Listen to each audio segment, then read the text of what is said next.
We're good. So, were we talking about first injuries or the Invitational? Bruh, we went on the show list like 15 like 3 times. Not to mention, you said you were going to wing it anyway. Just wing it, yeah. You said you were going to wing it anyway. I gotta get my mind wrapped around with, like... I mean, we pretty much always wing it. When do we ever cover anything? Yeah, you're right.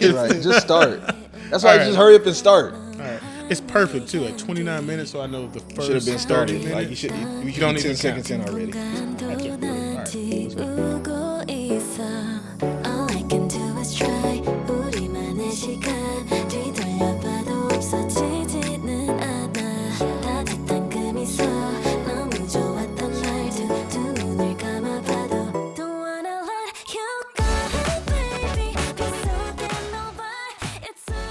Welcome to First and 15, the only podcast that's trying to get you paid. I'm here with two-time FFPC champion AB. Alongside him is my guy, Dio the Machine. Guys, let's talk about some news for a second. But before we get to news, my man AB, Draft Sharks Invitational. I'm not invited to it. Dio, are you invited to it? I mean, the whole First and 15 family's invited. No, but it's just your name on it, right? Like, it's all of our team, but we're just going to keep it in your name. Tell us about the Draft Sharks Invitational. How is it? Who's involved? Like, what is it? Yeah, man. So it's just, literally just some of the industry's finest, brightest minds. There's anyone from draft or high stakes players to fantasy analysts. Just you name it. There's quite a few people involved. So it's a lot of experts really trying to get together and see who's the best.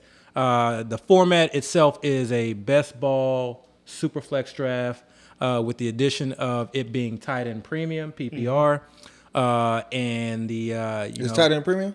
It's tight end premium, and you start 3 wide receivers in a flex, in addition to 2 running backs and a tight end, and then you also have the Superflex position. So it's like as well. the FFPC Triflex. Yes. Same exact. Very similar, but only this is Draft Sharks, not FFPC. Draft Sharks has their own draft. So we actually use fan tracks, and I got to say, I'm actually I'm very much a fan of their draft room. Like you mentioned, the board is very aesthetically appealing. Yeah, that was that board with all the colors. That was nice. Yeah, it was nice. It looked good. Nice. I just want to stare at the board. Yeah. Like art. Yeah. I'm a full-time fantasy guy myself, but go ahead. Full-time. That's true. Shout out to Fulltime Fantasy. That's right. Oh yeah. Bro, I thought you. Never mind. I'm somewhere else with that one right there. No, but okay. So who'd you pick? Like, So the background and then what pick did you have? So actually, I had the number 2 pick, and I think when it Why comes, you always get like the first? You always get either Two, like the three number 1. pick, What the hell? Like, I don't know. I'm just gonna get the best player I have on my board, and then I'm gonna figure the rest out. But sometimes it doesn't work out. Sometimes it doesn't work out. I had the number 2 pick, and I think in the Superflex format, especially when it comes to this Draft Shark Invitational, when you have one of those early picks, for me anyway, I feel like I'm at an advantage because I get an elite quarterback, and then I get my choice at likely an elite wide receiver, potentially tight end, and running back on the way back. Or I could start 2 quarterbacks, with my first 2 picks. So I feel like I have a lot more options as opposed to if you're at the back end of the draft. You really got to kind of maneuver and decide, do I want to, just grab a QB? Cooper Kupp and then a QB? Yeah, exactly. Yeah. So with the number 2 pick, I was really trying to decide who I wanted. I think ideally, I was hoping that Josh Allen would have fallen to me. He went number 1 overall. So at that point, Come on. What? You thought the first pick was going to skip Josh Allen? I mean, in the previous Draft Sharks Invitationals, yes. The first, I think the board that I saw previously had Jonathan Taylor going number 1. So there was a chance. Superflex, I've seen pretty much like everybody go Josh. Yeah. That time when you did your Superflex and we were telling you, you might as well take, because consensus. He didn't want to take. He took Mahomes. But at least you took a quarterback. Consensus, I've seen Josh Allen go number 1 in all Superflex. Yeah. So for me, Josh Allen is in a tier of his own, and then after that, it's pretty much just whoever. So scoring, like in anything we do, is extremely important. So one thing I think we had to note was that it's -2 for interceptions. It's only 4 points for passing TD. Okay, Ain't that what FFPC is? No, it's 6, right? I thought it was 6. No, FFPC I believe is 4 too. But there's some formats of I think the sounds like NFC it's the same exact setup as FFPC. right? Why you keep bringing up FFPC? Because I mean, that's what I'm trying to compare it to something because This every episode format you is have to have not a different sponsored mindset. by. No, but it was Nobody's sponsoring us. Give us that money. Yeah, If you exactly. want to Nobody's talk, give us that money. Except No, Full-Time Fantasy. By the way, guys, this is a great time to bring up Full-Time Fantasy. FulltimeFantasy.com World Championships. The links will be in the bio. But keep going. Yeah, keep going. What was I talking about again? so who'd you You're talking pick? about the draft shark. So Like, who'd you good, get? like, Who's the number one So pick? I'm getting there. Can I get there? Get there. Can I get there? I gotta, I gotta walk through Well, the we going through a process. monologue first. Like, come on, like, hey. So I ended up going Lamar Jackson with the second pick. Interesting. And honestly, like it was really like a flip of the coin. Between Pat Mahomes, Lamar Jackson, you can throw in a little Kyler Murray there. I'm not really in the mindset of just kind of having Herbert as the number 2. I don't necessarily know that he needs to run, okay, especially since he has an elite pass-catching running back, and the offense, really highlights that. And then he has obviously all his other elite pass-catching options. Yeah. And so, definitely he can get there from a yardage standpoint and a TD standpoint. But again, like it literally is just pick a name out of the hat. Today I felt like picking Lamar Jackson. Okay. So you would have went Lamar, Kyler, or Mahomes. Who else? Maybe Herbert.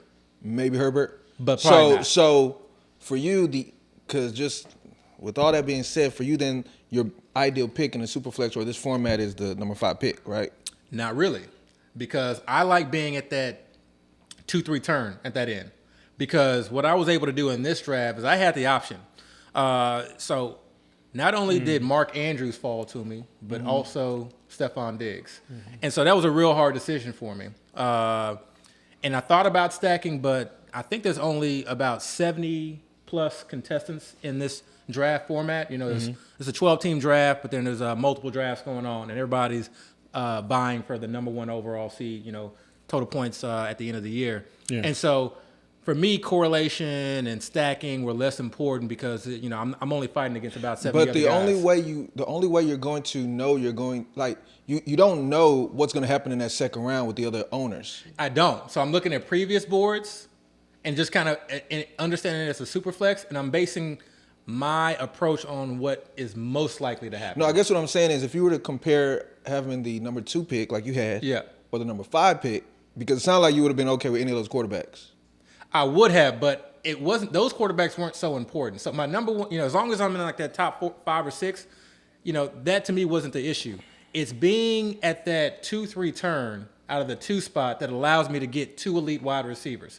Because so you have a plan. You're gonna go. Yeah. I was gonna say yellow, but anyway, you're gonna go wide receiver on that turn. Exactly, okay. and that's what I did. I ended up going Lamar Jackson and coming back because again, remember you start 3 wide receivers in a flex and it's PPR. Yeah. So unlike the FFPC where I'm probably going more heavy running back in this particular league because you just always got to assume that wide receivers are gonna go flying off the board, and I don't want to be left out in the wind without an elite wide receiver. So I like the idea of getting 2.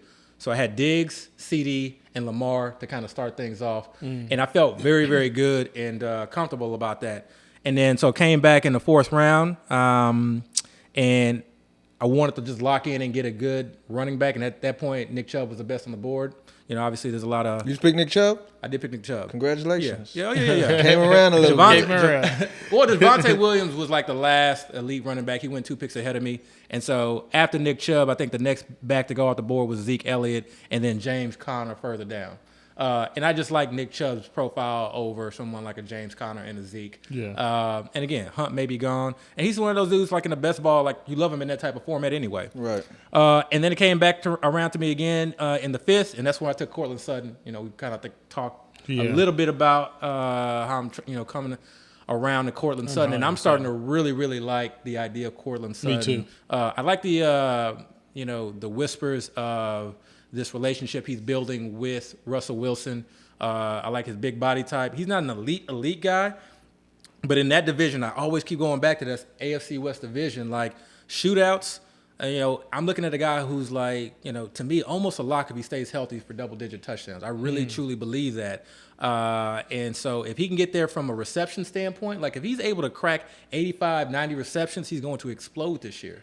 So so he's someone I love, kind of starting to draft off with those 3 wide receivers, 3 guys who could potentially be wide receiver ones. Had me a solid running back, and that running back 2 I was able to kind of, pick up later in the draft. I waited a little bit on quarterback, coming back in the 5th and 6th round. One of these picks was actually an accident, but my QB2 ended up being Jared Goff, and then I ended up grabbing Jared Goff. Jared Goff, yeah, actually like Jared Goff quite a bit. Really? In Superflex, yeah. I wanted to come back around and get Daniel Jones, and for whatever reason, accidentally chose Tannehill. And then wait. So you like Goff over Daniel Jones? Is that what we're saying right now? I was going to get both. I know the public sentiment on Daniel Jones is very, very low. Lower than Goff? Especially like after that, this week, I feel like too. that, yeah. This week, there's been a lot of videos. Lower than Goff? I don't know about lower than Goff, but like there's been a lot of videos coming out about Daniel Jones. I think most this people, week. Yeah, I think most people are high on the idea of Detroit's offense really taking off. I haven't heard nobody talk of Jared Goff. Like not talk up Jared Goff, but talk down Daniel Jones. Mostly in best ball formats. Yeah. Okay. So I don't know. Who'd you go for tight end? So tight end, I waited. Okay. Tight end, I waited. Even in the tight end premium, and that's kind of been my MO for the most part. And was fortunate enough. I mean, I waited till round 1, 2, 3, 4, 5, 6, 7, 8, 9, 10, 11, 12. And I ended up getting Pat Freiermuth and Evan Ingram. Okay. So I love you that got start. 2? I got 2, and then I came back later and got Adam Troutman. And, man, I wanted Isaiah Likely, but ended up going Eric Ebron with the assumption that he's going to get signed at some point. I don't like that. How many rounds is this? It's 25 rounds. 25, that's long. Yeah, it's long. I'm gonna say Isaac. Yes, that's like 24, 25 rounds. That's 24, 25 rounds, yeah. So to stay on drafts, I was able to sort of like just watch Dio's draft yesterday. I noticed that you waited on tight end as well.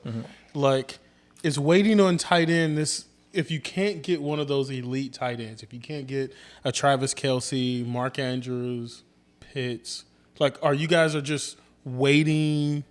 Because I think you waited to like the 15th round. I wanted to wait later. Yeah, I want to. The way I see it, if you're not going to get one of those elite tight ends who is going to be, because I remember I put in the group chat a few weeks ago. I was like, who is the tight end that has a high chance of leading his team in targets? Right. Because that's the guy that can give you that Konami code in the tight end spectrum as far as being able to be a valuable piece on your roster. Yeah. If your tight end is not going to likely lead your team in targets and he's just talent, whatever. But if he's just a guy on the team or another option, then he, to me, is just like somebody you could take at the very end of the draft who's still going to start. Absolutely. There's starting tight ends in drafts that I see that are going undrafted. Yeah. And, and as long as they're on the field, they have the opportunity. So why am I going to, I don't want to say the term reach, but why am I going to target another tight end who, he's a starter. Yeah, I might like his talent profile, but I can't guarantee he's going to outperform somebody like a Brevin Jordan or a Mo Alley Cox or David Njoku, Evan Ingram, Pat Freiermuth. I can't guarantee that. Bellinger, and these guys you can get so late. So I'd rather just kind of target everywhere else. So that's kind of how I see it. And the thing too, in redraft, not best ball, but redraft, that approach to me is even more magnified. Tight end premium or no tight end premium. I just see no reason to really, and it's not even like, if you can't get one of those elite guys, oftentimes the decision is I'm bypassing those elite guys. Not necessarily fading, but like, do I want Travis Kelce in the first round? Yeah, he'd be a nice addition. I feel like all my, most of my teams where I have like, I get one of those tight ends in the first, second round, they all do pretty well. They all do okay, but like they just never really had that like. But remember, we talked about this a year or two ago. Yeah, it's nice to get those tight ends early, but if you build your roster and you're able to get a late tight end that hits, that type of team is going to perform way better than a team where you got your high end tight end early. So, and if you recall back when we found out about Logan Thomas, we had drafted some teams at the before we were on Logan Thomas. We had already drafted some teams. So there was a bunch of teams we had that didn't have Logan Thomas, and he was actually on the waiver wire. Yeah. And we were like, we started targeting Logan Thomas and getting him on our team.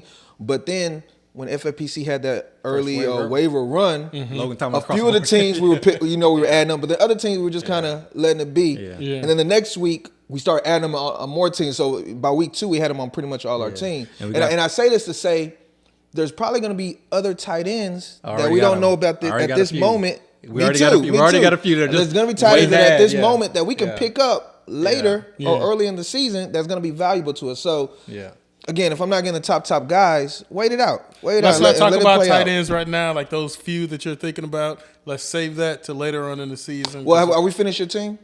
Oh yes, let me finish this up. So the important thing, so obviously, we're just having Nick Chubb as my only running back. I waited a little bit, and then after taking my third QB, I came back and was fortunate enough, I feel like, to get David Montgomery. I know he's getting a lot of negative. David Montgomery, you're David Montgomery truth for these days. I must be the David Montgomery truth. Pretty much. But I like David Montgomery at value. So to put it in perspective, players that went before him include A.J. Dillon, J.K. Dobbins, and Elijah Mitchell. And I keep going back to the idea that, when it comes to David Montgomery, I'm not expecting him to get 80, 75% of the touches. Yeah. Almost no running back does that, The very few. And the ones that do go in the first round, I'll be honest with you.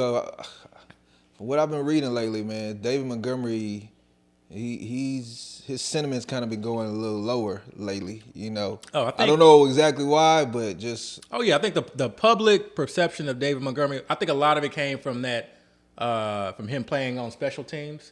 And I haven't been able to find the original source, but from what I'm hearing, I think he requested actually just to be a part of that. Okay. Practice. So I mean that I don't know, but I go back to what the coaches have said, and I go back to the some of the athletic articles that I've read, and I just go back to the fact that who are they going to trust? And with this, one of the worst O-lines in the league, who are they going to trust on third downs? Trusting Ebner. You think they're going to trust a rookie? So this is the thing. This is a bigger segment. Ask yourself, how many rookies are trusted on actual third down and in the 2-minute offense? That's a rarity. That's a rarity for a rookie running back to come in the league and that first year be trusted in the 2-minute offense and on third down. Yeah. People even thought, Antonio Gibson, because he was a wide receiver convert, that it'll be easy for him. He didn't get that, Yeah, we'll see. And obviously they had J.D. McKissick. So I think it's extremely hard.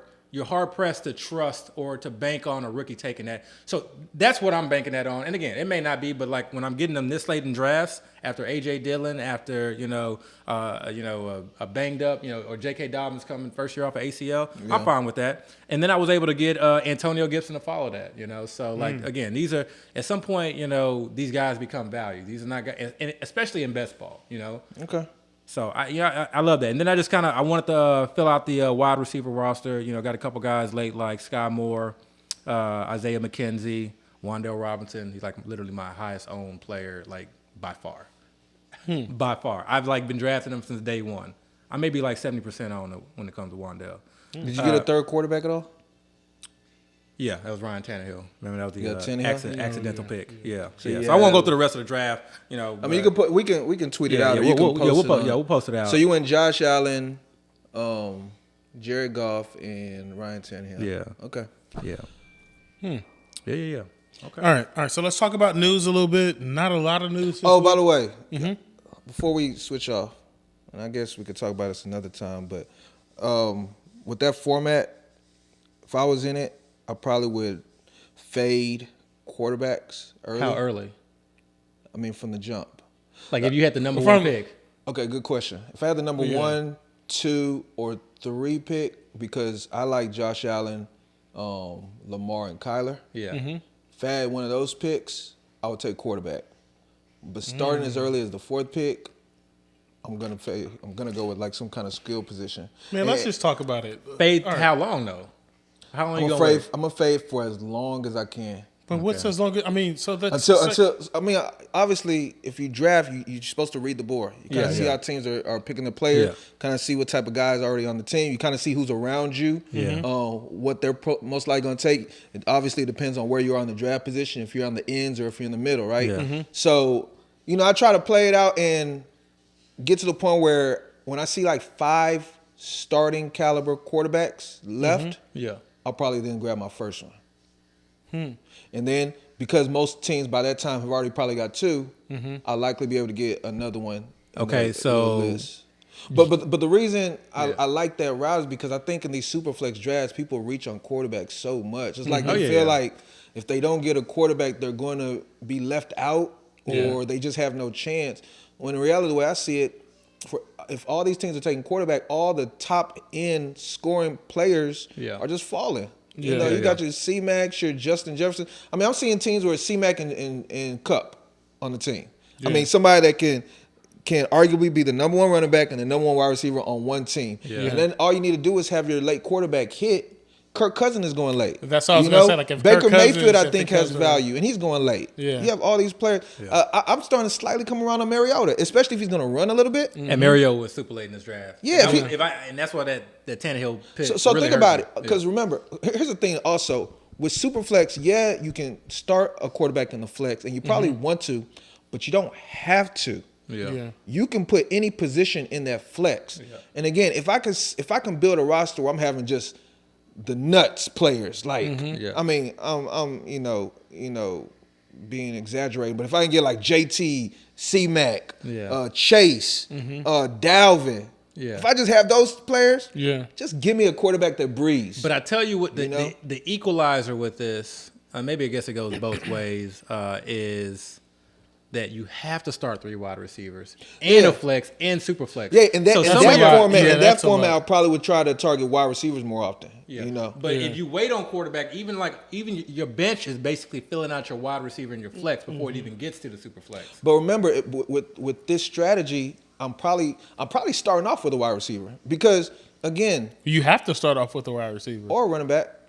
But if you start off with the running back and you have to 3 wide receivers? I mean, there was a team in here who faded wide receiver for a minute. Right now, I'm not saying fade wide receiver. I'm saying I don't have to start off with wide receiver because right now, man, if you really look at draft boards, there's value of wide receiver all over the board. Like speaking of Wandale, if you look at the FFPC draft, Wandale's still going like in the 17th round. 16th, 17th round. And this is somebody we think is going to do really well this year. You know, you can get guys later that are, that are going to be valuable. You just probably have to hammer the position a lot, But again, if you're taking a wide receiver, high-end wide receiver early, maybe you don't have to hammer it that hard, because you have such stars already on the roster.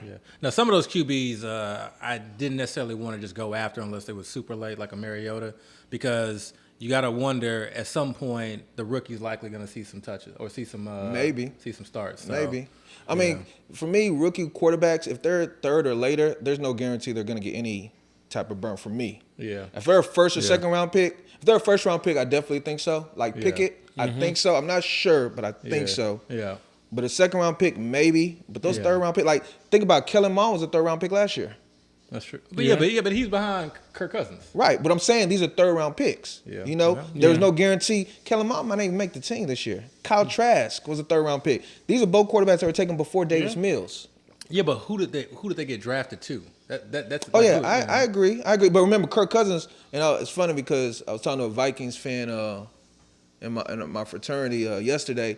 They hate Kirk Cousins. Yeah, they hate Kirk Cousins. Or something. They're like, man, get rid of him off our team. So when they took Kellen Mond, people were probably looking at it like that's a successor. And right now he's trying to make the team. So I don't know. I just to tie a bow on all this, the reason why that strategy I think is so valuable because remember, especially in these tournaments, you're trying to get at the very top.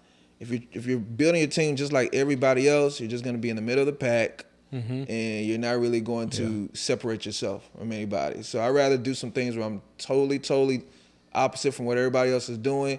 Hopefully my team is strong enough. And really it's all about those late quarterbacks. Because like I said, a Baker or a Kirk, they can hit for you. Even somebody else that we're not talking about, Davis Mills can hit for you. I mean, I don't know. I feel like if you're getting 2 of those guys, because you got to look at just look historically, like there's the elite quarterbacks that in this type of format can score, granted they stay healthy, can score 400 points. And then there's the Baker Mayfields who may put up like 250, 270. That's like 150 point difference. My rebuttal to that, it was simply the fact that we can assume these elite quarterbacks are going to put up those type of points. But in reality, Yeah, I mean, but in reality, there's a lot of instances where these quarterbacks we expected to be elite don't have elite production. But it's you ended up usually due to injury. Yeah, injury or whatever reason. You know, like Dak didn't have a crazy season last year. It was still a lot better than Baker Mayfield. No, of course. I mean, Baker Mayfield had a bad season. Though. He was hurt too. You know, he missed a lot of games. What I'm saying is, when we were looking at certain players, and even Kyler got hurt, but you're taking these quarterbacks so high with the assumption that they're going to give you all these points and they're going to stay healthy. If you remove injury from the equation, a Dak is still going to outscore Baker Mayfield significantly, like enough to where it's very, very significant. I don't know, man. I don't know. Oh, I know 100%. I don't know. I know 100%. I don't know. I know 100%. I would actually probably put a wager on that with you. Let's go. How much you want to put? You already got 50 on the other one. Huh? 50 on which one? Dak versus Baker. Well, first of all, points? My caveat is Baker has to win the job. Total points. Yeah. I'll make that bet. Oh, whoa. You have to give him. Don't pull it back. No. What are you gonna say? There has to be. I mean, but you can't. He said do it Dak, straight up. He said I said straight up Dak versus Baker. You want straight up? I want straight up. If Baker wins that job, I'll take Dak straight up. Oh my God, this is easy money. $50. This is easy money. Yeah, $50. I'll take that. And this is another segue. Everybody's sleeping on Dak this year. I'm telling y'all. Yeah, I'm hibernating. Hibernating I'm over telling here. y'all Dak is gonna go off this year. Okay. I'm telling y'all right now. Well, I mean, you don't have to convince. It's easy money, right? You don't have to convince nobody. It's easy money. You're the favorite. You're the favorite. It's on wax. So listen, it's on wax. It's on wax. Yeah. 50 on it. That's a second $50. But again, my caveat is Baker has to win the job. If Donald's trying out there week one, man, scratch this all out. Yeah, add as many caveats as you want. That's the only one. That's the only one. Baker has to win the job. All right. So let's talk and also about injury, right? Yeah, injury. Okay. Yeah. All right. So let's talk about news. Let's stay on quarterbacks. Tom Brady not practicing. Listen, does he really need to learn this offense? Does it matter? Is it significant that he's not practicing? This is very significant. Not that I was drafting Brady. It's not significant. This is just weird. Okay, something is not. I don't. It's not weird. He is taking off 2 weeks. For what? But they're saying just non-football reasons. They haven't told us. I heard something. I mean, this is non-official. All right, give us the rumors. I'm okay with that. Rumors. He's going to go shoot something regarding his prior Super Bowl victories. It's like a film project. No, okay. I don't know what. But either way, I mean, I don't know. It's just something uneasy. He's 45. He already retired once. Players around him are getting injured. I don't know. I don't know. It's something. Not to throw it out there, but I don't think this is nothing. Yeah. I don't even think we should even waste time talking about it. Yeah. This is preseason. We're talking about the greatest quarterback ever to play the game. He doesn't even need practice. Brady can literally hold out the whole offseason, show up week one, and be ready to rock and roll. But it's Brady. How many times have you seen? That's exactly what Gronk is doing. How many times have you seen Brady remove himself from practice? If anything, he's trying to get more practice. It doesn't matter how many times it's happened. What I'm saying is Brady can be gone. Yeah. Now, unless you're concerned he might not come back. That's what I'm not concerned. I'm not concerned about Brady missing practice. But why would he not come back? I'm concerned about the idea that Brady may just say, you know what, stop after it. Taking some Stop it. Okay. I'm really Stop retired. It. Man is 45. He just called Julio to come play with him. How many times a week you wake up and you he just and I'm not I don't know what I'm gonna do. I don't know if I'm making He just retired and then unretired. He gonna go through all of that. And then say, you know what? Forget about it. Do you follow? And then on top of that, follow Brady on Instagram and Twitter? Yes, I 100% think that's I don't follow Brady. And then on top of that, he wouldn't leave the Bucs in a situation because if Brady is not there, who's going to be their quarterback? He could care less. No, it's 45. You could say he could care less, but come on, look, everybody's on the Bucs because Brady's there, and him just leave. Come on, y'all. If y'all really think Brady might be gone, y'all are tripping. I don't. Look, I want to say y'all are tripping. It's a 5% chance. Man, it's like a 5%, 0.5%. I don't. It's just fun to think about. But you said 0.5%. So I would say that for every player. Okay. I say C-Mac has a point. He has a 1%. Put like that. I don't know. That's a hard situation. Man, come on, man. That's not news. Let the man just take a break. He's 46 years old. All right. He's 20 He's years knocking old. on 50. Yeah. All right. Rashaad Penny injury as we expected. I think it's his groin. Relevant or irrelevant? How do you guys feel about? You think Rashaad Penny being irrelevant in camp when he's known to be injured and not. I don't like my players that have no kind of injuries because because 4 injuries, weeks away from the season. Injuries, Mr. Like we Curtis 4 weeks Samuel away from the Truther. Right. Do we need to rewind back to the tape? But Curtis Samuel, Where is Curtis Samuel? No, but Curtis Samuel had a significant injury where he had to literally be out for an extended period of time. But what I'm saying is his was significant. It's the same injury. But his was significant. Well, we don't know. Every groin injury is not the same. I know. We don't know. We don't know. But what I'm saying is, so we don't know. So the coach said he's going to miss a few days. He'll probably be back soon. You cannot trust No, anything. listen what I'm saying. The coach said he'll miss a few days. He'll be back soon. Why am I going to ring this alarm concern for something when our season isn't for 4 or 5 weeks? Now, if he was to say something like, okay, this guy's going to go get a second opinion or we're going to shut him down for some weeks or something like that, okay, maybe then we'll have a little bit of concern. But every single knick-knack a player is going to get, I mean, I'll tell you what. We're like a month away from the season. I adjust. Okay, so like with adjust to what? So look, this is basically how the offseason is played out for me from a drafting standpoint within the Seattle backfield.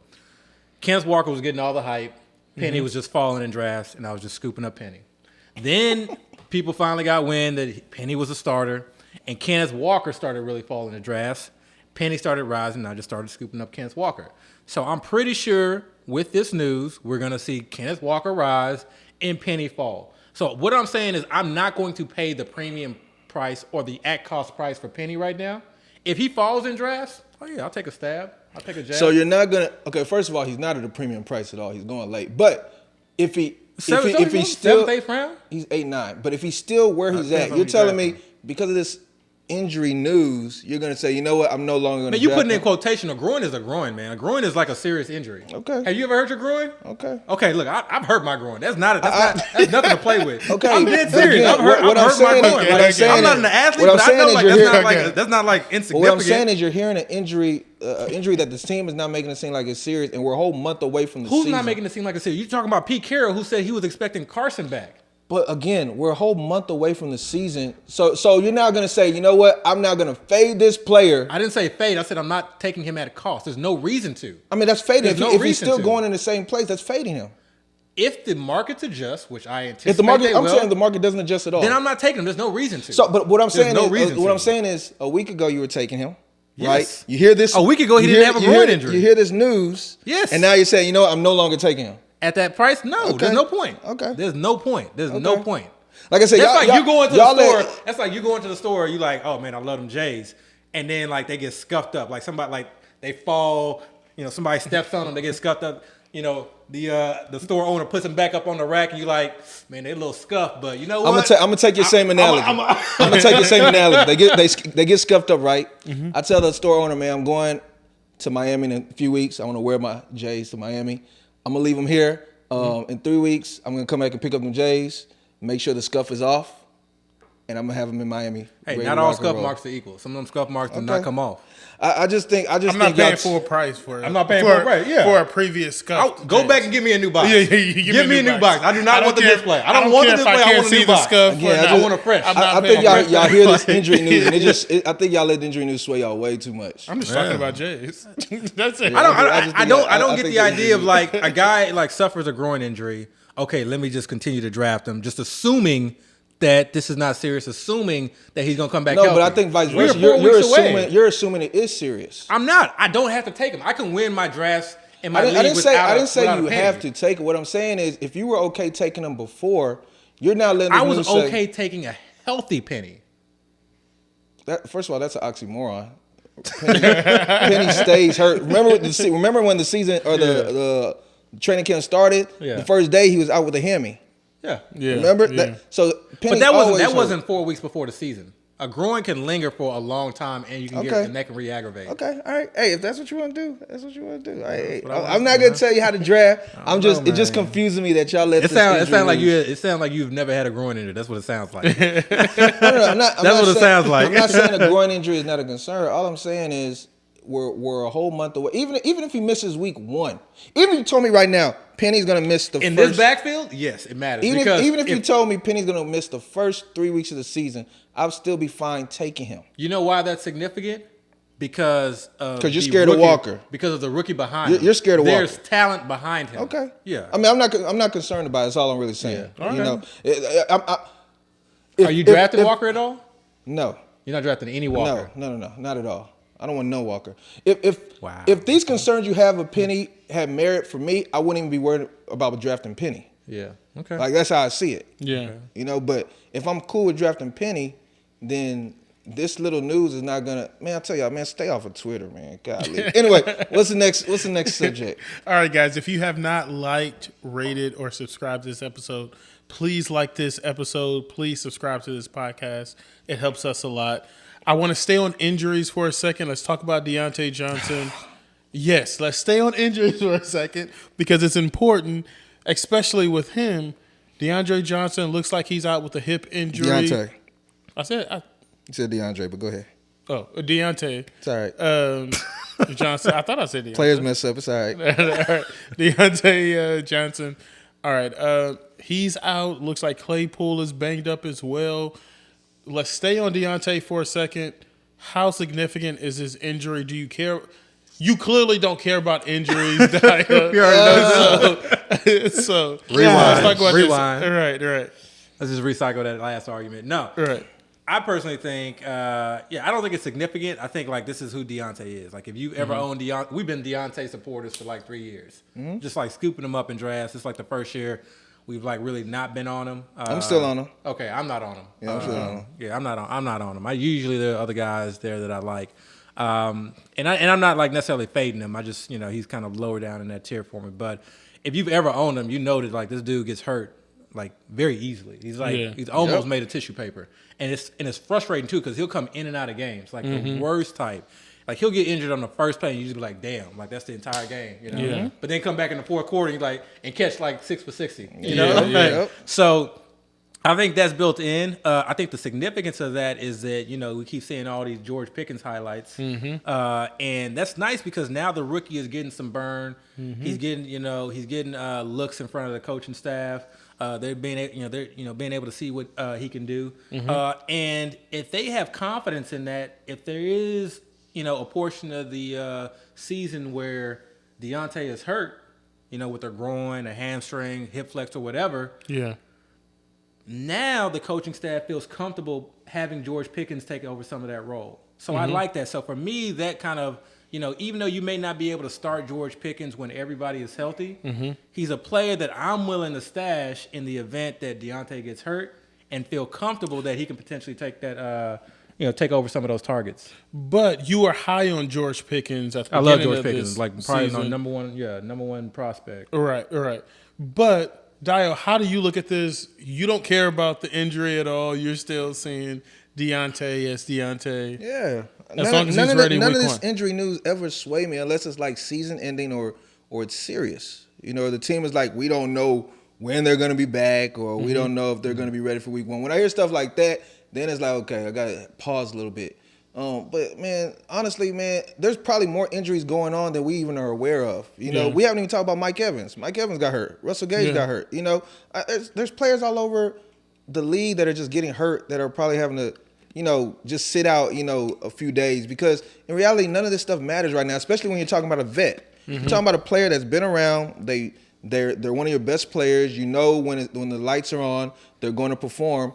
What am I going to waste time getting them out there in practice and going through these meaningless reps? It's almost like the AI stuff. It's like we're talking about practice. But not a game, but practice. I wouldn't say they're meaningless. I feel like even though they have the same OC, like there's been plenty of talks that like Ben really like, dictated what plays were going to be called. That's fine. And Ben is no longer there. You have new quarterbacks. So like, to me, it's not meaningless reps. It's like, you're practicing with a quarterback that you've never practiced with before. This isn't a backup. This isn't a guy you have rapport with. It's still meaningless because the fact he wasn't getting reps before that because he was kind of was holding in. It's still meaningless to me because once week 1 starts and the first team offense goes out there, he's going to be out there. He's going to run his route, and if he's open, Trubisky's going to throw him the ball. You know, he's going to try to throw him the ball. I mean, yeah, he's going to try. He's going to try, but again, him not having practice right now doesn't change any of that stuff to me at all. I don't know. If he's going to miss the game, there's a reason quarterbacks call out their wide receivers during the summertime, during the offseason to practice reps. And it matters. And guess what? They did that.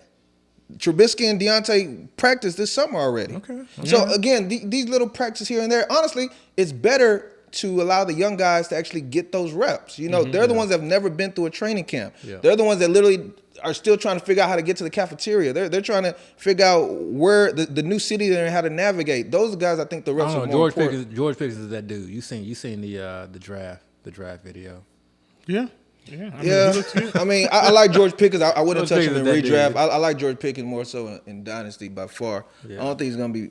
I wouldn't waste time really drafting him unless I just stacking wide receivers in redraft. But I like players like that in like tournaments. Like you can just. But the thing with those players is like you either gotta be patient with them. Like, and that's if your team allows. If your team allows you to be patient with them, you know everybody stays healthy. You got plenty of starters, and you can just kind of hold them.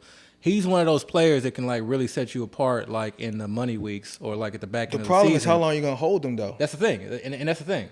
Like because I mean, and that's the thing. You're the first waiver run is gonna happen before the season starts, and then after week one is the week one and week two typically have the biggest waiver runs. You got this guy on your bench who even if he plays, say he plays, he's on the field, 3 catches. 50 yards, you know. This is the 2 thing. weeks in a row. Are you going to not say, I'm going to just hold out and just see? Or are you going to actually say, I need to get these other players that, you know. This is the thing. By season's end, you know, George Pickens could significantly close the gap between him and Dionte. Dionte is great at getting open, but Dionte still lacks a lot of things when it comes to being like a true alpha wide receiver. That's why they didn't want to pay him. Right, but I don't think. Like, just being sure-handed. I don't think that make sure you're running all your routes, blocking. Like he still lacks certain qualities of right. Like but I don't think the discussion is about how the end of the season is going to start because if you really manage your team, the way your team looks week one is going to be so different than the way your team looks. I know, but 16. I mean, so what I'm saying is, are you going to say I'm going to draft this guy and just literally keep him on my bench for weeks? It's possible because number one, we don't know what Claypool is going to do. We don't know we really don't know a lot about this offense as far as like who's going to be the number 1, number 2, and number 3 targets. So if in my mind, it's Dionte from a talent standpoint, like a receiving talent standpoint. It is Dionte. It is George Pickens. It is Chase Claypool. It is Najee Harris, and then it's Pat Freiermuth. Right. I get what you're saying, but what I'm saying is we're talking about redraft. We're talking about strictly strategy. I'm talking about strictly redraft. strategy. Yeah. You're going to draft this guy and just literally keep him on your bench because you're going to hope that by the end of the season he has value? But this is the thing. You don't know. Deontay could get hurt at any point. In fact, he's already hurt. You can say you don't know about any player on any team. But the thing with the difference between this player is I believe in this player's talent. I'm going to use your argument against you. Like, I'm drafting the talent and not the situation. But what I'm saying is, you're drafting a wide receiver talent that you're not even sure he's going to give you much value initially. You basically told me that by the end of the season he can overtake Dionte. We do it with running backs all the time. But okay, that's totally different. You know that. Running back is all about opportunity. We just talked about Dionte being made of tissue. We just talked about how often he gets hurt. Okay. He's hurt right now. But what I'm saying is with running backs, it's all about opportunity and the fact that these running backs that we're drafting now, if they're not going to play week 1 or week 2, most likely they're going to be off our team anyways. There's not many running backs you're literally just stashing unless it's a high-end handcuff. There's a lot of running backs that people will not draft, especially in a deep format like FFPC. There's right, but that's what I'm saying. All these players are going to be on the waiver wire. And so you pick up Pickens. Pickens is on your team. And then that's what I said. And then some running back becomes a waiver wire darling. And then you look at your roster and you're saying, okay, I have to drop somebody to pick up this waiver wire Pickens. It may not be Pickens. It could be a number of other players. A lot of this depends on your team, where your team is. In my mind, I'm looking at Pickens as an elite talent, in my opinion, an elite talent. And this is before, and I'm not really paying attention to any of these like Twitter videos. This has nothing to do with the Twitter videos. This is like literally me watching game film for Georgia. The dude looks like a true alpha, like elite wide receiver. I mean, this is all based on college film. I'm not. But listen what I'm saying. So for me, if I have a team that is solid, that I'm not necessarily worried Yeah, and again, it depends on like who I have to drop. If he's like literally the worst player on my roster, and there's like a coveted handcuff or some player on waiver, and I gotta drop him, yeah, then so be it. But that's not normally the case. His talent is such that I am going to try and hold on to him because he could be the difference. I want you. He could be a league winning. I'm gonna give you some player. homework. By this time next week, think of a player like that last year. Amon-Ra, that's an easy one. Who? Amon-Ra was on the waiver wire, and he's No, not even wait. Let me finish what I'm saying. You're not even letting me finish what I'm saying. Right, go ahead. My homework is think about last year this time. Who was a receiver that you liked the talent that you were drafting, that you just held on your bench pretty much majority of the season long, and then finally the opportunity rose. Elijah Moore. Elijah Moore gave you. Like no, he 3, did not 4 start. weeks. He did not. He did not he start gave off you like the 3, 4 He weeks. did not start off the season. But he gave you like 3, 4. Was Elijah Moore a league winner? When he was healthy, he was helping you out. He was putting up like 20 points per game. Okay. Let me ask you this. Let me ask you this about Elijah Moore. Wait. And number one, I didn't play Dynasty last year, so I really wasn't drafting. I really wasn't. Let me ask you this about Elijah Moore though. Go ahead. Was Elijah Moore on any waiver wires last year? On some, yeah. That's the point I'm making. You're drafting, but not a lot. Not a lot. He was on a fair amount of, but not the majority. What I'm saying is the type of player Pickens is somebody where you really don't have to draft him and hold on to him. If he becomes what you're thinking he's going to become, most likely you have an opportunity to pick him on the waiver wire. It's possible. I'm not going to draft him and just hold on and just wait for it to happen. Because there's so many. We things do that all the time. We basically not do with that. wide receivers. We do that from rounds basically 13 through 20. But not with wide receivers. We do that with running backs. We do that with running backs. We do that with running backs. We do that with wide. Go look at. You can pull up your draft right now. I can point out a bunch of wide receivers that will likely end up on the waiver. You're just hoping like that something helps. Pull up on their drafts. I'll point them out right now. I'll pull up one right now. Like I already have one up. Yeah, pull up one. All right, there you go. I already have one up. Which round you want me to highlight? Go down. Kendrick Bourne. I like Kendrick Bourne. I want to play Kendrick Bourne. I talked about Kendrick Bourne last week. Yeah. That's a guy I'm going to put on my roster. Yeah. I mean, you don't have to believe it, but what I'm saying is I think Kendrick Bourne is somebody. And so that's what I'm saying too. I think George Pickens is the second most talented wide receiver on that team. I think he can be second in targets because I think he's that much better than Claypool. You think you can play Pickens like by week 2? It's possible, yes. Dionte is not going to have 200 plus targets. Okay, if you think you're playing by week 2, cool. Okay. I don't see him as a player you can play by week 2, but if that's what I can be patient. Sometimes you gotta be patient. I don't think you should be patient on wide receivers. Yeah. Running backs you can be patient, but wide receivers not. Yeah, I agree with you. I mean, I held some IJP Ryan like all season. You see, and wait for him to like. And what did he give you? Like 2 weeks? 2-3 maybe weeks? a week. Maybe a week. Yeah. But receivers, I agree. I'm just not holding on. It's not necessarily like can I hold on to this guy. There's a lot that's in play. It depends on the team, depends on the format, depends on like how your team is doing, depends on what you're fighting for, depends on what you're playing. I mean, there's a lot that's like in play. You can't just make a blanket statement like I'm gonna for sure hold on to him or I'm not gonna hold on to him. I'm not gonna draft him. I think he's the type of player where it's almost like Kadarius Toney. I got a lot of Kadarius Toney last year. I didn't draft no Kadarius Toney, which means I was picking him up everywhere. Yeah. And was Kadarius Toney a first round pick last year? He was. I'm not sure. Yeah. He was. He was the first round of the NFL draft. He was a player that was available on waiver wires everywhere. You know, that's kind of how I see Pickens. But to me, it's not 1-to-1 because I don't think to me Pickens is a much more talented wide receiver, like true wide receiver. Kadarius Toney is crazy athletic, but Pickens is to me an elite wide receiver, alpha wide receiver. That I think his talent can dictate him getting targets. Okay, that's what I view it. So I'm not, watching Claypool over the last 2 years. Could Claypool improve? Yeah, third year in the system, could he like really break out? Well within the realm of possibility. But to date, that has not happened. And then we have another wide receiver who constantly gets injured. But again, I'm not arguing talent at all. I love George Pickens too. I love George. Like I said, Dynasty. Yeah. If I'm in a Dynasty draft, if I'm in the back end of my rookie draft, I'm picking Pickens. Like that's my guy. But as far as this season redraft, he's this guy I just see myself having to wait on. Same thing with Chris Olave. I feel like I'm gonna have to wait on him. Yeah, and we're talking. Look, and for reference, I'm speaking pre like Pickens hype. You know, same thing with Wandale. Like what Pickens hype? You know, the last few weeks has just been nothing but Pickens hype. So like before last all this week, hype, like God. I have a ton Hype of for Pickens. what? Like videos, highlights. Yeah. Same Man, thing stay with off Wandale. of Twitter. Same thing with Wando. No. Stay off of Twitter. But either way, like I have so much of these guys because I'm getting them in the 18th, 19th round. Like you're taking That's dart valid. throws. Yeah, You're taking dart throws anyway. And yeah. I'm choosing like you know, situations to me that are still somewhat ambiguous. So for me to say that he can't be the wide receiver too, Let me ask you this. Let me ask you this. You just Same said thing with Wandale. I don't like Kenny Galladay Talking to to me the is trash. And I just read some stuff about like his injury and God, I'm terrible with sources, but like someone who like knew the surgeon who talked about like his like recovery and like this dude like may never like be the same. And don't Let put me any ask you crease on this. it, but Let me ask you this. You just said you're taking these guys, what'd you say, 17th, 18th round? Yeah. Okay. So if that's what you're doing, and again, I know you, Abby, you do waivers. You're not one of the people that literally just have your same team from draft to the end of the I season. like to spend that money back. Okay, so if you're doing waivers, listen. If you're doing waivers, Yeah.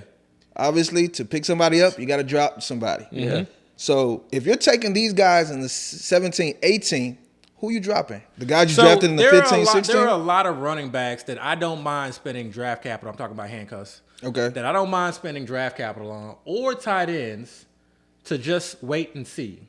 Wait and see where they are. Where are they on the depth chart? Wait and see what their role are. You know what their role is. Wait and see. You know what their potential target distribution is going to look like, and then it only takes me a couple of weeks for me to like get a good sense of that, or like try and make a decision and determination as to whether or not I feel like I want to keep those guys or not. So whether I draft you in the 17th or 18th round versus the 13th or 12th round, it doesn't matter. So you're saying you're going to drop the 14, 15 guy over the guy you drafted in the 17th? I have no issues with that because the 14th or 15th guy, if he gets, Ty Davis Price is a good one. If he's somehow able to get the RB2, be RB2 on the depth chart, to me, that is significant. And I'm willing to like pay that premium price for that, knowing that he may not get that. But the flaw in what you're saying at this moment is a lot of these guys you're talking about don't end up having value until as the season progresses. You're really not going to know week 1 or week 2. For instance, Khalil Herbert. Week 3 or 4, I may know. Khalil Herbert was valuable in like week 5, 6. I know, and down Damien, the line. and so what happened? But in the beginning of the season, he was nothing. Exactly, and so Damian Williams. Okay, but we saw some of this coming. We saw Damian Williams not necessarily, falling apart or not necessarily being a big part or looking, as athletic as he looked in years previous. Because remember, he took a year off. Right. So it was, and then you started hearing words of Khalil Herbert, or you started seeing a little Khalil Herbert, and you saw that this wasn't as clear a situation as we once thought. And then Damian Williams got hurt. So okay, I mean, you've said it yourself. With handcuff running backs, you have to be patient. You have not to be necessarily patient, but like at some point you can figure out or get a good sense of where guys are on the depth chart. Okay. Let's make it a little bit more narrow as far as what we're talking about. Okay. Week 1. Yeah. Post week 1. That first waiver wire. Post week 1 is not enough. No, listen to me. Listen to me. Post week 1, there's a waiver guy that you like. Yeah. You had drafted Pickens and Wandale. Let's specifically talk about those guys in 18 and 17. Yeah. So now you're getting ready for week 2. You're getting ready to do a waiver wire. Who are you dropping? Those running backs? You can't look. No. I'm gonna pull a Dale right here. I need to know what the rest of my team looks like, and I need to know who that. But I'm saying that's fair too. That's no. like, But I'm saying that's like listen. I'm saying it. Yeah. You have handcuffs. Whoever the handcuffs are, you have handcuffs from round 13 to 16. So 13, 14, 15, 16 are running back handcuffs. Yeah. And then 17 you pick Wandale, 18 you pick Pickens, 19 defense, It depends. 20 kicker. It depends on those handcuffs. If those handcuffs to me are clear handcuffs in my mind, I feel comfortable with those guys being the actual handcuffs, and that it's not going to be a committee type situation. Okay. Then, let me flip your own response to you. What if you think all of them are going to be solid handcuffs? Then I'm looking between Pickens and Wandale. So but that is rarely the case. Okay. It is rarely the case that through 20 rounds, all my 20 players hit. I think what I'm more so saying, first of all, I didn't say anybody's hitting. I think what I'm really saying is you don't really know, or I don't think you'll know by week 2 whether these handcuffs are going to be valuable for you or not. I may not know that about the receivers either. That's why we watch the games. And Right, it's not going to be about stats. But it's going to be about. But the question I'm asking is, with you not knowing, and you have to do a waiver run. See, are you going to understand what I'm saying? Yeah. Here's the thing about running backs. We know that they wear down over the season. Yeah. Right. And we know they get hurt. And we know that they get hurt. Position in football. So like, we're more patient with the handcuffs with running backs because we know it's just a matter of time, and we're hoping that they hit. Yeah. Receivers are less likely than running backs to get injured, so we're less patient. And the with thing with running backs, when a running back gets hurt, it's almost like a lot of times it's easy to figure out who the direct replacement is. Let me give you an example right now. Okay, let's take the San Francisco backfield. That's one of the that one is no. Let me take backfield is a unique backfield. That's literally the type of backfield of where I'm going to invest capital. But let me finish. Let me finish. Can I finish? Go ahead. Can I finish? Okay, look. So right now in drafts, there are 4 San Francisco running backs being drafted. Okay. 1 clear starter and 3 backups. So nobody is going to hold on to all 3. At some point, things are going to clarify, and people are going to say, "You're picking the most ambiguous type." But that's the type of backfield that I'm talking about. That's what I was going to say. Because in every single draft, in almost every single draft, I have a San Francisco 49er handcuff. Dio. If Dalvin Cook goes in, who do you expect to come in as their handcuff? You asked him the wrong question. All right. Oh, Madison. If Zeke goes down, you 100% sure about that? I'm pretty sure. If Zeke goes down, who you expect to come in? Pollard. But those are clear cut. You're not dropping those guys. But that's the point that I'm making is that like the vast majority of teams, the vast majority are not like that. That is not the vast majority. I'm telling you right now. If Damian Harris goes down, who's going to get the majority? But those guys have standalone value. Like you talked about Pollard and you talked about Ramondre Stevenson. Those are more RBBCs. Let's not get on that discussion. The standalone value discussion. But look. So you're picking out like maybe like a quarter. The majority of the league, it's not as clear. All right, Tennessee. All right. Tennessee. Who's a handcuff for Tennessee? Dontrell Hilliard. Exactly. So most people would not necessarily agree with that. I think most people will agree with that. Look, I don't agree with that because if Derrick Henry goes down, it's going to be a combination of Haskins and Dontrell Hilliard. Okay. It's not going to be just Dontrell Hilliard. Okay, that's what happened last year. Dontrell Hilliard is not the type to bang it in. That's what happened last year, and that's what the coach. That's what literally everyone's. It's going to be a running back by committee. That's exactly what happened last year. Okay. And there's a lot of situations like that where there's not a clear handcuff. Okay. There's not a clear handcuff. Right. Yes, sir. Right. They literally pulled people off the street. We thought we knew who the handcuff was last year. They signed Adrian Peterson. Then they signed Dante Foreman. Okay. But they had so much. They had so much love for Hilliard, right? Hilliard was not the guy people thought was going to be the backup last year. All right. No, but this is a good time, guys. FulltimeFantasy.com. Full-Time Fantasy World Championships is a draft that we... Don't take Hilliard because he might not be the handcuff, obviously. Obviously, we got to look deeper into that situation. But, please check the links in the bio, FulltimeFantasyWorldChampionships.com. Please check that out. Guys, we got time for one topic today because we... No, one topic. We got time for one topic. I want to talk about Carson Wentz for a second. Last year, we got a lot of criticism. Boys was mad at me, man. They were mad. Because we said that Carson Wentz is broken. I'm sorry. This season. He's still broken, but I'm sorry. Carson Wentz is on the Commanders. Is he still broken? Can he elevate the Commanders? Is he better than Taylor Heineke? I know that you're a big Heineke guy. You're a big Heineke guy. Yeah. Can Carson Wentz elevate this Washington Commanders offense? Man. So, I mean, first of all, since y'all laughing about it, yes. I was a Heineke guy last year, but I was a Heineke guy as far as their situation at the time. He was competing with Ryan Fitzpatrick. Mm-hmm. You know, he wasn't competing. Come on now. he was competing. He was competing, and Ryan Fitzpatrick was not much to go write home about. And Heineke just had that great playoff game against the Patriots. I didn't say Heineke was going to be, light the league on fire or anything like that. But guess what? He ended up being the starter for the whole season. Man. So if you listen to me, especially if you're in Dynasty, if you picked Heineke up, it actually paid off for you. Yeah. But their weapon. The thing with the Commanders, I think they have such talented ancillary pieces that the quarterback doesn't really matter. It's one of those things where just get the ball in their hands and let them do the rest. So I like all their pieces. I like T-Mac. I was getting a lot of T-Mac. I'm not getting as much T-Mac now because remember I was saying once he signed that contract, most likely his value is going to go up, and that's kind of what happened a little bit. I like T-Mac. I still like Curtis Samuel. I think once we see Curtis Samuel play. Yeah. Once we see him play. No, because people, it's really some out of sight, out of mind stuff. Nobody's really seeing Samuel play. You know, they're not seeing him, but because he ain't been available to play. No, he's practicing. He's practicing. All right. He's been in and out, but he's practicing. And Jahan Dotson, I like him too. Yeah. Logan Thomas is going to be gone for a little while, so we know what's going to go on with him. I still like the running backs. They're probably splitting the touches a little bit, but I still like them. Yeah. So I like all their pieces, but Wentz, I just can't trust him. You know, I feel like he has these breakdowns with his focus or mentally, and he just does some erratic stuff and at the worst times.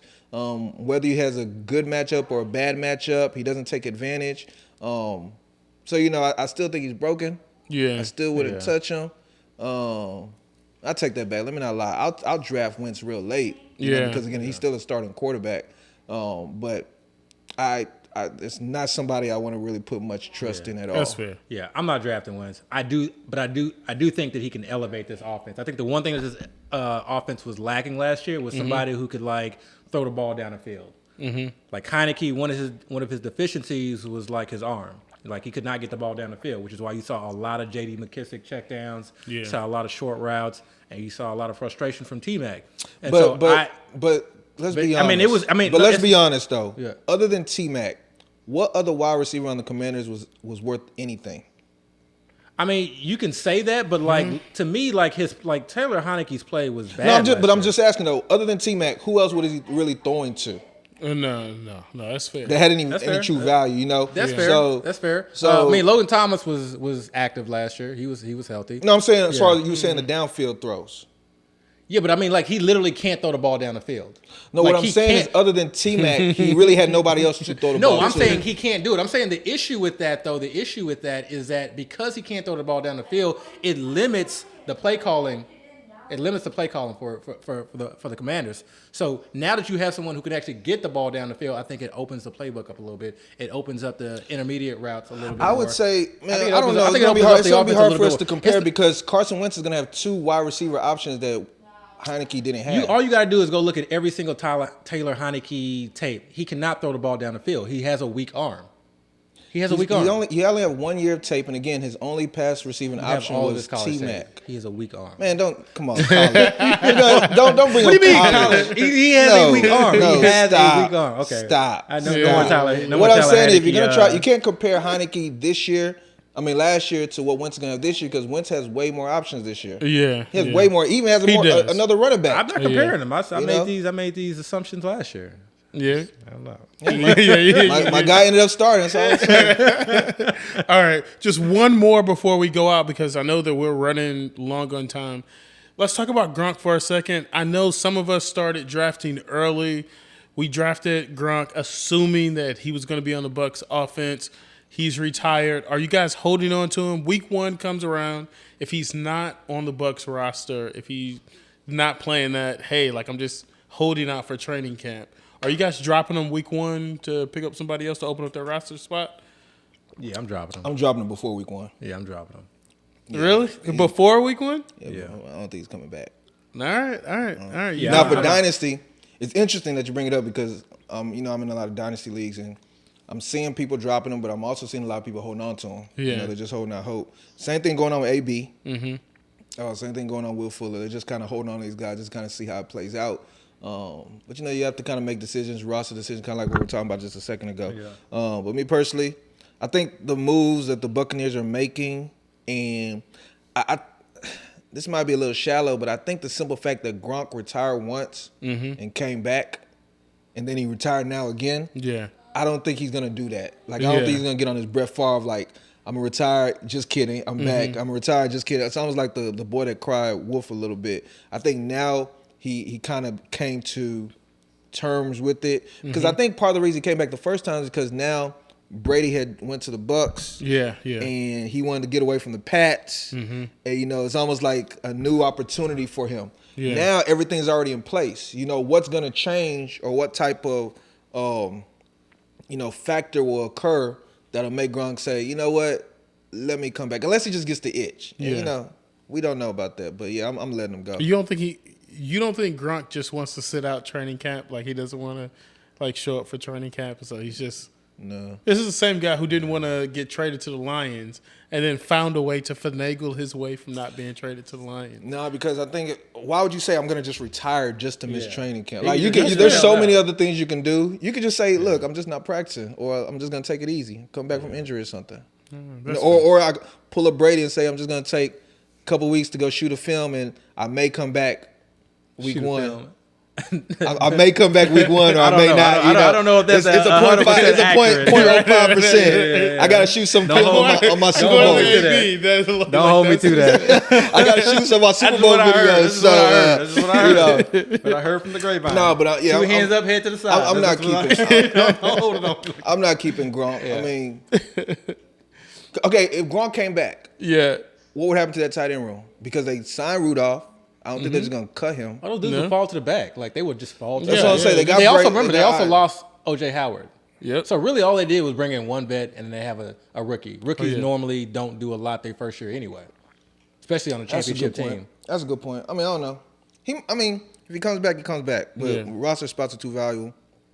I'm gonna do something. You just and I mean, like, honestly, and they added a lot of new pieces. Yeah. This is one reason why, like, in like retrospect, and while like I never really kind of jumped onto the idea of like drafting Mike Evans so high in the second round. I think people just kind of discount some of these pieces that they've added, and they just assume that Mike Evans is going to soak up all these targets. Mike Evans has like never been like a target hog, And even in his years where he's like really dominated from a TD standpoint, it's never really produced you like these top 5 wide receiver numbers. So people sleep on Russell Gage. I'm not buying into Chris Godwin, but at some point he's still going to be on the field, so you still got to adjust for that. And people want to sleep on Julio Jones, but at some point he's going to be on the field. Yeah. And then so it's just one of those things where it's like how many Brady will find the open person. Like he'll find the open person, and like you could be like an average just kind of run of the mill Joe Jag, and he will make you a superstar. So or make you, somewhat close to that. So I'm still on Mike Evans. Yeah, I'm still on Mike Evans. Like I'm not off him. Mid, but when he was going to mid, early second, no, thank you, man. I mean, he's a second round pick. But back end of the second is what because you weren't. I mean, what's the difference between back end and front? If you say back end, it's very significant. No, what I'm saying Mike Evans versus CeeDee Lamb. If you're saying back end, that means you're a guy that's in one of the 1 through 5 slot, and you just get Mike Evans. You're saying front, you're basically saying you're a guy in the 9 to 12 slot. You got Mike Evans. Everybody's getting Mike Evans in the second round. So it's just about how that's different. That is different. It's tiers. But if I got him in the back end. But what I'm saying is, if you want Mike Evans on your team, like you're basically saying, if I have a pick late, I'm not going to have Mike Evans because I can't get him in the front end of the second. When in reality, it's really about if you want Mike Evans.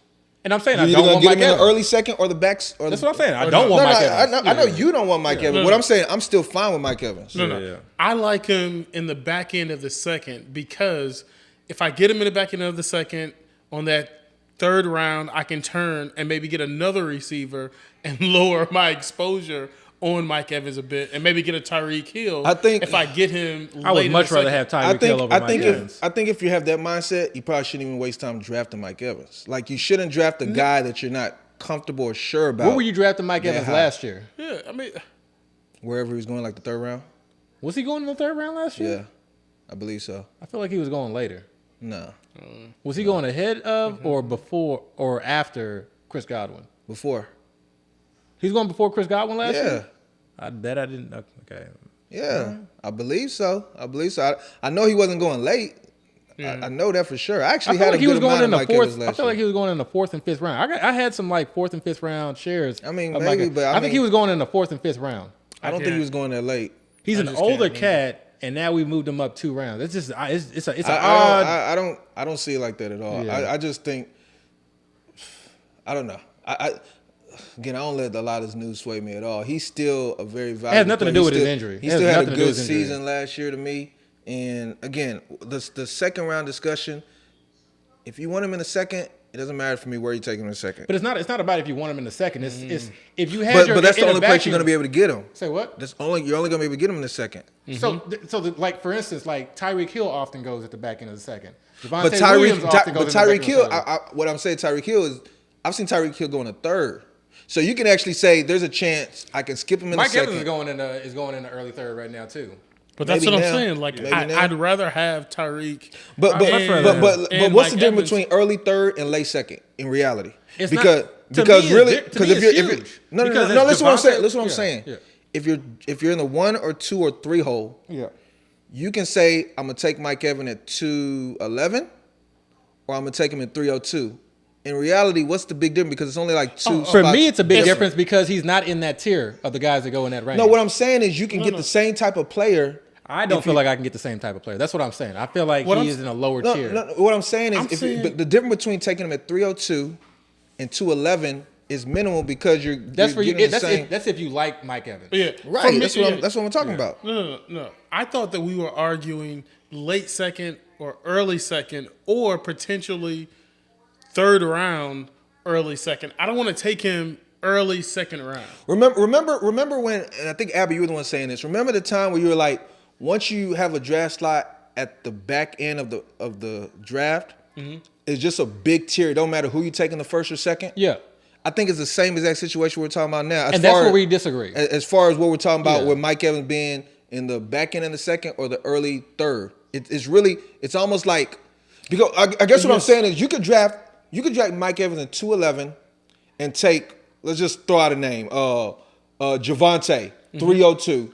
Or you can have the same type of draft, flip it, you could take Javonte 211 and then get Mike Evans 302, and it's the same exact build. No, but what I'm saying is I don't have Mike Evans ranked that high. So I would not take him there. Take him where? At 302. Okay, what I was saying is what I was saying is. So we're all not on the same page. No, we're not on the same page. What I was saying was. That's what I'm saying. I don't have him ranked that high. No, but what I was saying is there's no difference for me between back end, second, early, third. That's what I was saying. I agree. That's what I'm saying. So to me, there is. To me, there's a tier break. Like when Tyreek Hill does not make it to me at the end, I feel like, damn, like now I'm stuck drafting a Fournette. But that's a different discussion, though. That's a different discussion. But depending on the draft, Mike Evans was creeping into the mid-second tier. Yeah. I mean, he was going early second. He was going early second. Yeah. And to me, that's too early to take Mike Evans. So I think it depends how you want to build your team, though. Because if you want Mike Evans, right? If you say I like Mike Evans, just in a vacuum, if you have the number 8 pick, if you don't pick him in the second, you're not going to get Mike Evans. Right. Like it's that simple. Or if you have the number 11 pick, if you don't take Mike Evans at 202, you're not going to have any chance of him whatsoever in the third round. Yeah. So you have to decide, if you want Mike Evans, you have to take him in a second, no matter where you are. Unless you're just saying, I'm going to do a bunch of drafts. I'm not going to take him here now. I mean, I don't necessarily agree with that. I mean, I think, again, it depends on like where you have Mike Evans ranked.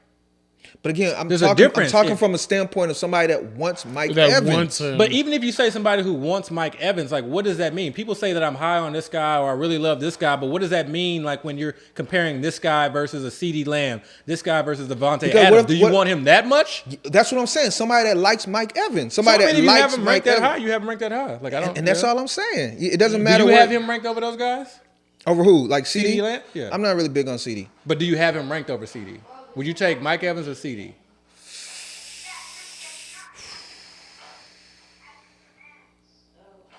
I'd probably take Mike Evans. Wow. But I don't like. I don't like Ceedee. You're asking me a player I don't like. So I mean, of course, I'm gonna be anti-biased on Ceedee. But again, with Chris Evans, if somebody likes him, again, that's what I'm talking about. From somebody that likes him, if you like him and you want him, you have to take him in a second. You have to. Like, there's no other way you can take him unless you say, you know what, I'm not gonna take him here. I'm gonna try to jump in another draft and get him at value. But then if that's the case, you're just value drafting. You're not really saying I want Mike Evans. I got you. Hey, guys, we've run over on our time. So that's it for this week. Guys, wait. We got that $50 bet on tape, right? Yeah. Okay, Yeah. just like, I'm gonna win that. It is definitely just want to make sure. Just want to make sure. I'm gonna win that, by the way. Isaiah Likely, I wanted to mention him last week. Yeah. I didn't mention him, and then all this week, I think it's beginning. You have all the buzz started this week. But still, just if people haven't heard about him, he's a good option, a tight end. I know Abby don't really care for rookie tight ends, but there's a lot of them I like this year. Bellinger is one of them. Otten, I drafted Bellinger. I think we talked about Otten. We talked about Dosage. Yeah. I'm talking about McBride at all, though. No, I'm not high on McBride. I'm not a guy, dog. Maybe for Dynasty, but not somebody you should keep on the radar throughout the season. All right, guys. Please like, rate, subscribe this episode. We're out for this week. Peace.